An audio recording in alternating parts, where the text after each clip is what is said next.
আপনি তারে নিয়ে প্রশ্ন তুললেন না, সব জায়গায় চুলকাইয়েন না।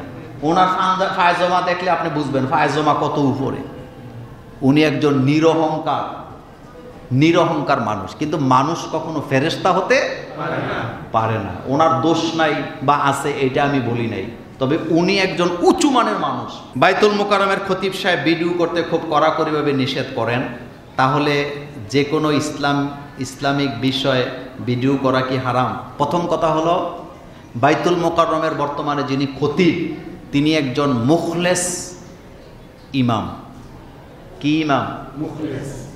লক্ষ লক্ষ হাদিস তার মুখস্থ, বাংলাদেশের শ্রেষ্ঠতম আলেমদের একজন, যিনি এখনো 40-50 টাকা দামে জুতা পরে। কথা কর না কেন? কয় টাকা? আপনি তারে নিয়ে প্রশ্ন তুললেন না।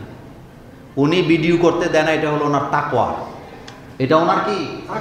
এই যে কয়েকদিন আগে সমাবেশ হয়েছে না, উনি সেই সমাবেশে গেছে, যাওয়ার পরে ওনাকে ওখান থেকে একটা খাম দিছে।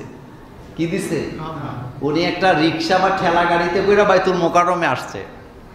আমি আর আপনি হইলে ভাড়া 100 টাকা হইলে 100 টাকা দিতাম, কিন্তু খতিব সাহেব আমাদের মাওলানা খতিব সাহেবের নাম কি? আব্দুল মালেক সাহেব। কি মানের আলেম, কতটা তার এখলাস। তিনি চিন্তা করতেছে এই খামটা তো মূলত আমারে তারা ভাড়ার জন্য দিছে। খামের মধ্যে 20,000 না 30,000 টাকা ছিল। আশ্চর্য হবেন, তিনি এই পুরা প্যাকেটটা না খুলে ওই ভ্যান ড্রাইভারে দিয়ে দিছে। কারে দিছে? মানে ওনার মাথায় চিন্তা হলো এই প্যাকেটটা দিছে আমারে তারা ভাড়ার জন্য, তো এই ভাড়াটা তো সে পাবে যে আমারে নিয়ে আসছে। আপনি তারে নিয়ে প্রশ্ন তুললেন না, সব জায়গায় চুলকাইয়েন না। উনি এই মানের মানুষ। এবার কি বুঝাইতে পারছি? ওনার ফায়জমা দেখলে আপনি বুঝবেন ফায়জমা কত উপরে। উনি একজন নিরহংকার মানুষ, কিন্তু মানুষ কখনো ফেরেশতা হতে পারে না। ওনার দোষ নাই বা আছে এটা আমি বলি নাই, তবে উনি একজন উঁচু মানের মানুষ।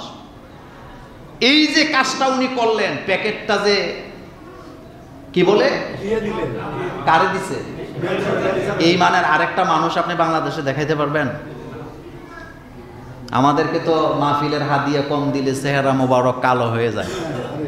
পিএস রে বলে দেয় আর এই মাহফিল দেওয়া যাবে না।